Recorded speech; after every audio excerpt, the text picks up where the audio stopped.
अमृतकाल में double engine की सरकार में गजबे काम हो रहा है। महाकुंभ का समापन हुआ। योगी जी अपने कैबिनेट मंत्रियों के साथ, जो सफाई कर्मी हैं, उनके साथ भोजन पर बैठे। दलितों के साथ एक दिन भोजन कर लेने से कि उनके जीवन में क्या सुधार आ जाएगा। महाराज जी, आप उन सफाई कर्मियों से बहुत खुश हैं, तो उनके बच्चों को शिक्षा के लिए आप क्यों नहीं इंतजाम कर देते? ऐसा कोई दिन नहीं जाता कि समाचार पत्रों में न सुनने को मिले कि दलितों के घर सवर्णों ने मारा।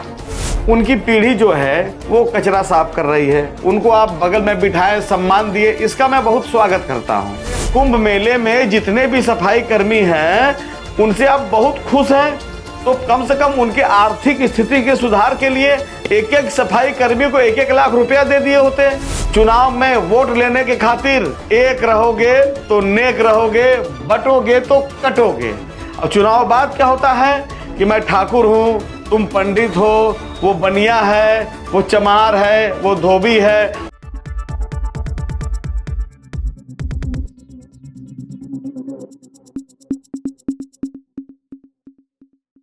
नमस्कार, आदाब, सत श्री अकाल। मैं अमित मौर्य, आप देख रहे हैं अचूक संघर्ष।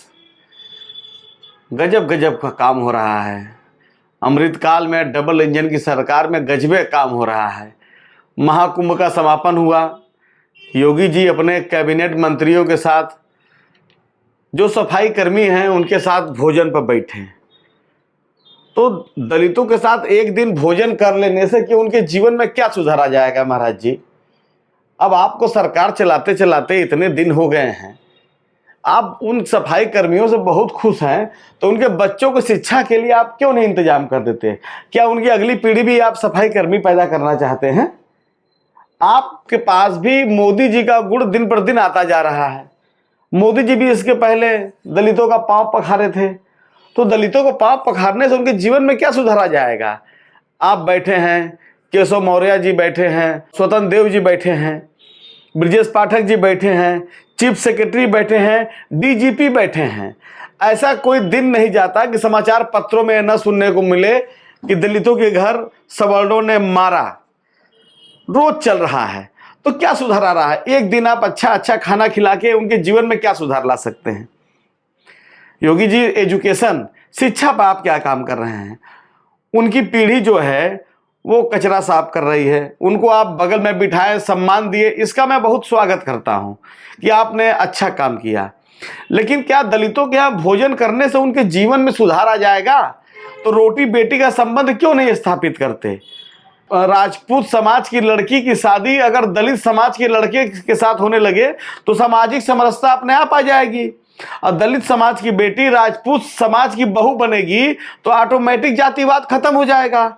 आप जो कहते हैं कि एक रहो नेक रहो, तो आखिर रोटी बेटी का संबंध स्थापित करने से क्यों भागते हैं आप लोग? सिर्फ एक दिन खाना खाने से क्या हो जाएगा? वो सफाई कर्मी हैं, उनकी अगली पीढ़ी फिर सफाई कर्मी पैदा होगी। कुंभ मेले में जितने भी सफाई कर्मी हैं उनसे आप बहुत खुश हैं, तो कम से कम उनके आर्थिक स्थिति के सुधार के लिए आपको कम से कम एक एक सफाई कर्मी को 1-1 लाख रुपया दे दिए होते कि उनके जीवन में कुछ आमूल चूल परिवर्तन आ जाता। क्योंकि पैसा ही से ही दान दया धर्म डिपेंड करता है, उनके घरों में स्थिति सुधर जाती। आप बहुत खुश हैं उनसे, तो सफाई कर्मी जितने के साथ आप भोजन किए हैं उन परिवार के एक एक बच्चे को गोद ले लीजिए, उनकी अच्छी शिक्षा का इंतजाम करिए। उनकी आने वाली पीढ़ी जो है सफाई कर्मी न पैदा हो, उस दिशा में काम आप करेंगे नहीं। उसके बाद गाय गोबर चलेगा आप लोग का। चुनाव में वोट लेने के खातिर एक रहोगे तो नेक रहोगे, बटोगे तो कटोगे। और चुनाव बाद क्या होता है कि मैं ठाकुर हूं, तुम पंडित हो, वो बनिया है, वो चमार है, वो धोबी है, वो ढरकार है। ये क्या है? ये कब खत्म होगा योगी जी? आप अगर वास्तव में सामाजिक समरसता लाना चाहते हैं तो जब तक रोटी और बेटी का संबंध स्थापित नहीं होगा, उच्च वर्ग में और निम्न वर्ग में इस तरह की खाना खाने की बातें सिर्फ एक छलावा है और सिर्फ एक छलावा है। नमो बुद्धाय, जय भीम।